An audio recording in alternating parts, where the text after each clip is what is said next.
É quase inacreditável como tantos homens passam a vida tentando conquistar o mundo com a força dos braços, ignorando que o verdadeiro domínio começa dentro. Lutam, correm, acumulam horas, mas não percebem. Estão usando a fórmula dos escravos, não a dos reis. Quando compreendi que não era o esforço isolado que trazia resultados, mas o estado interno que eu emitia, tudo ao meu redor se curvou. E não foi lentamente. Foi como um golpe bem desferido, rápido, preciso, irreversível. O que antes parecia impossível se rendeu. Portas se abriram sem que eu as tocasse. Pessoas surgiram como peças do tabuleiro que finalmente obedecia a minha mão. Ideias brotaram como se sempre estivessem ali, apenas esperando o meu comando. O mundo, esse espelho implacável, respondeu ao meu novo reflexo. Mas por que ninguém nunca me contou isso antes? A resposta é cruel, mas clara, porque reis raramente compartilham os segredos do trono. Tirontianos. Observei o ciclo que destrói impérios internos. Pessoas correndo atrás de dinheiro como servos de um senhor invisível, sem jamais alcançarem a soberania. Phrases em um script é dado, repetido, programado, como peças de um teatro velho, escritas por mãos que já morreram. Eu mesmo, filho dessa mesma programação, precisei quebrar minhas algemas mentais para entender. E quando entendi, vi o império ruir e outro nascer. Os dados não mentem. Apenas 1% tornam-se verdadeiramente ricos após décadas no jogo. E não me refiro à riqueza apenas financeira, mas à soberania do espírito, do corpo, da mente. O mais perverso não é por falta de capacidade, mas por terem esquecido que podiam. Ensinaram-nos a sobreviver, não a criar. Repetem que o esforço é a chave. Eu vi escravos trabalhando 12 horas por dia morrendo pobres. E vi outros com menos esforço, mas com propósito, afiado como lâmina, conquistarem mais com menos. Estado de ser, frequência, postura. Lembro do momento exato em que percebi estar envenenado por crenças alheias. Cresci ouvindo: dinheiro não nasce em árvore, só se vence com suor. Mas quem escreveu essas regras? Quem lucra com elas? Quando a mente questiona, o campo responde. Existe um ciclo que repete como um feitiço: trabalhar, pagar, consumir, endividar-se. Nesse ritmo, os sonhos tornam-se miragens, sempre adiante, nunca tocáveis. Mas o que ninguém te diz é: se a mente não muda, o mundo não muda. O cérebro é plástico, o destino também. Mas mudar exige uma coragem que poucos têm: a de duvidar. A maioria vive uma escassez herdada, uma maldição transmitida não por sangue, mas por palavras, olhares, crenças. E isso pode ser desfeito. Foi o que me libertou. Perceber que a realidade não é filha da sorte, mas do ser. Quando mudei o que eu era, não o que eu fazia menos, o mundo respondeu com reverência. Oportunidades, aliados, ideias, tudo começou a se alinhar como soldados diante de seu general. Porque é isso que somos, generais da nossa realidade, quando paramos de rastejar diante dela. E então, olhei para a imaginação. Não como fantasia, mas como vi crianças criarem mundos com vassouras e lençóis. E entendi. Ali estava a tecnologia esquecida dos reis antigos. Fingir, sim, mas fingir com propósito. Fingir como quem conjura. Fingir não é mentir, é declarar ao campo quântico o que já é seu, por direito. Fingir é dizer ao universo: veja o que sou antes que ele tenha tempo de te moldar com o que o mundo espera. Eu me vi chegando a salas onde jamais estive, sendo tratado como alguém que já havia vencido. Senti o cheiro, o som, a textura. Não era imaginação, era encarnação. Me tornava essa versão por minutos, e isso bastava. Minhas emoções mudavam, meus pensamentos se curvavam, meu corpo respondia como se dissesse: enfim, voltamos ao trono. Chamam isso de auto-engano, mas a ciência chama de neuroplasticidade. O cérebro não distingue o real do vividamente imaginado. Sentiu, viveu, e se repetido vira lei. A mente não distingue crença de verdade.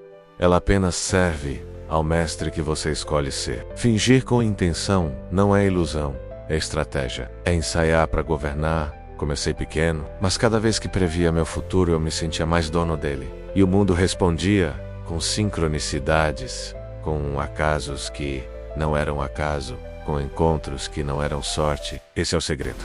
ser antes de ter, encarnar antes de alcançar. Mas fomos ensinados a pedir provas antes de acreditar, como servos desconfiados de um rei invisível. O universo não responde às súplicas. Ele responde à vibração.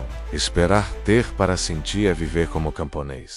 Sentir antes de ter é governar o invisível. E assim, a criança que um dia sonhou em ser rei, voltou para guiá-lo. E ao fazer isso, algo em mim se abriu, não uma emoção, mas uma clareza. Uma firmeza silenciosa, um saber que não se aprende, se reconhece. Percebi então que o ser não é fixo, é um canal, uma frequência, e ao ajustá-lo, saí da guerra. Entrei no domínio durante anos.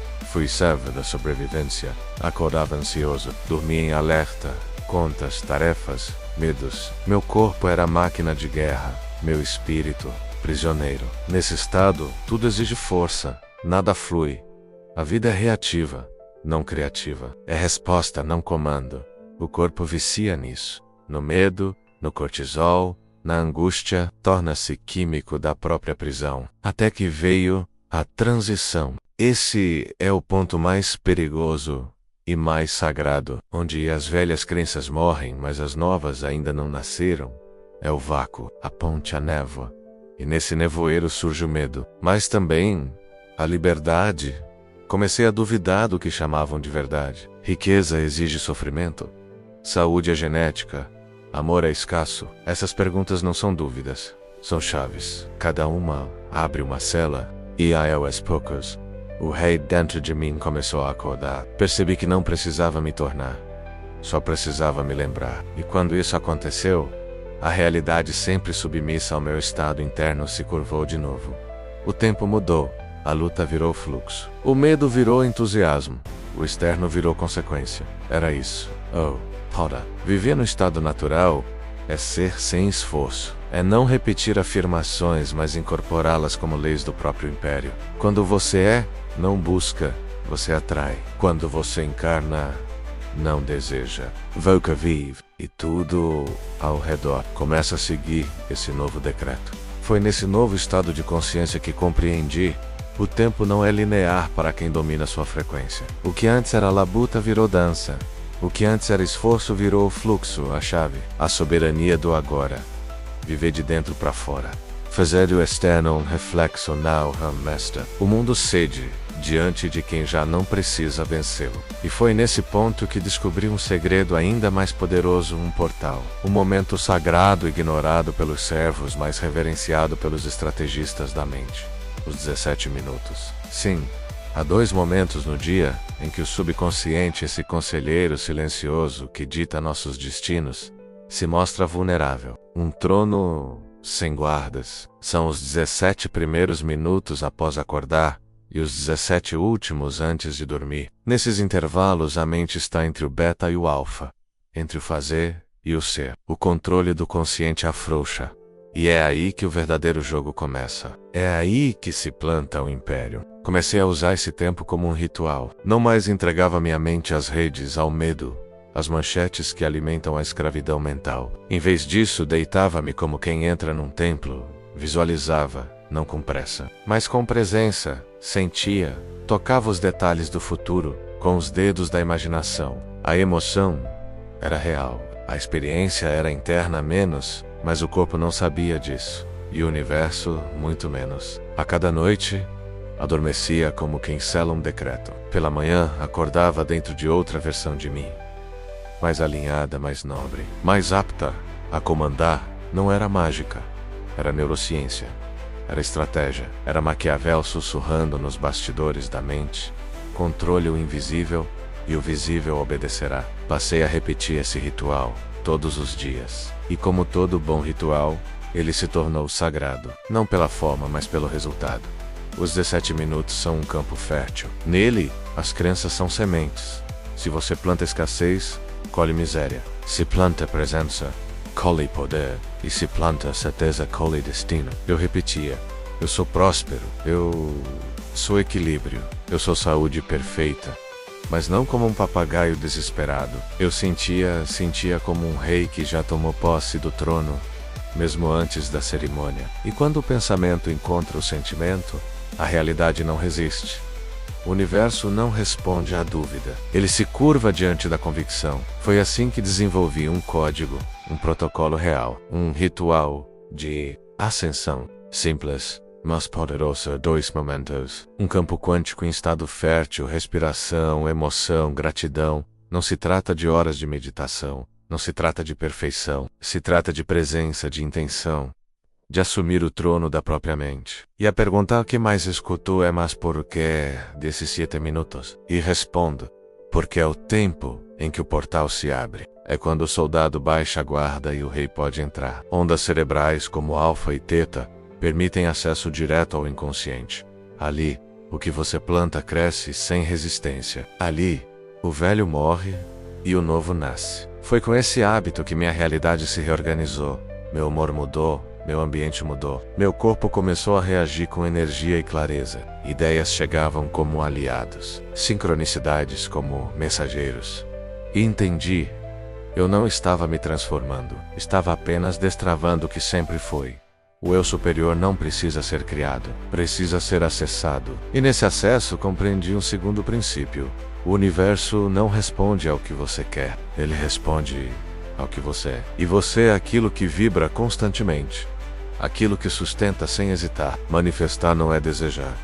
Manifestar é encarnar. O garçom cósmico não traz o prato ao cliente indeciso. Ele serve o banquete ao rei que já escolheu seu lugar à mesa. Comecei a agir como quem já tinha vencido, a pensar como quem já havia chegado, a caminhar como quem carrega dentro de si a certeza de que é. E o mundo respondeu, não com milagres teatrais, mas com movimentos sutis, inteligentes, implacáveis. O campo quântico é exato e sua resposta é proporcional ao seu alinhamento. Lembro de um dia em que o caos me cercou. A versão antiga de mim teria cedido, mas respirei, olhei o caos como quem olha um servo rebelde, firme, calmo, alinhado, e naquele mesmo ciclo, a solução apareceu. Por quê? Porque quando você muda sua frequência, você muda sua posição no jogo, e as peças se reorganizam ao seu redor. Essa é a regra que ninguém te ensinou. O mundo externo não é causa, é consequência, e sua mente é o verdadeiro trono. Na Part 3, revelarei o último e mais crucial movimento desse tabuleiro. Como viver como rei num mundo que quer te manter servo. Mas afinal, como viver como rei num mundo que insiste em te ver servo? A resposta é simples, mas exige coragem. Você precisa fazer da sua mente uma fortaleza e do seu espírito um decreto inegociável. O mundo, esse teatro de distrações, vai tentar te seduzir com caos, escassez e conformismo. Vai te empurrar para a distração, pressa, para a dúvida. Mas é exatamente aí que o jogo começa. É no campo da pressão que os verdadeiros líderes se revelam. Você precisa entender. Tudo aquilo que você busca fora já existe dentro, e tudo que você quer alcançar só virá quando você parar de correr atrás e começar a comandar de onde está. Você não precisa de permissão para evoluir. Precisa de decisão. Toda vez que você age como quem ainda está esperando algo mudar para começar, você abdica do trono. Toda vez que diz quando eu tiver, você posterga o que já está disponível no campo agora.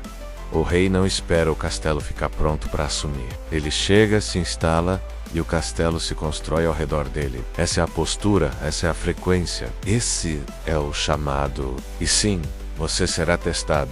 As provações virão. O velho, eu tentará voltar. Os padrões antigos baterão a porta com a voz do medo. Mas você não é mais servo do passado. Você é senhor do agora. Escolha repetir aquilo que te fortalece, não o que te fragiliza. Monitore seus pensamentos como um sentinela. Observe suas palavras como um estrategista. E alinhe suas emoções como um maestro que rege sua própria sinfonia. Lembre-se, cada gesto é um feitiço. Cada escolha, um decreto. Cada palavra, uma convocação de realidade. E o mais importante, não espere que os outros entendam. A maioria ainda está sonhando com liberdade dentro da cela. Seja você a prova viva de que é possível escapar. Proteja seus portais. Honre seus 17 minutos como se fossem audiências com destino. Respire fundo. Veja, sinta, declare, seja. Porque o universo não entende pedidos. Ele responde a quem já vibra como se tivesse. E agora que tudo foi revelado, não há mais desculpas. Você sabe o caminho, você viu o mapa, você sentiu a verdade. Então, eu te pergunto, você vai assumir o comando da sua realidade agora? Responda não com palavras, mas com presença, com decisão, com ação, porque aquele que decide com firmeza já começou a reinar.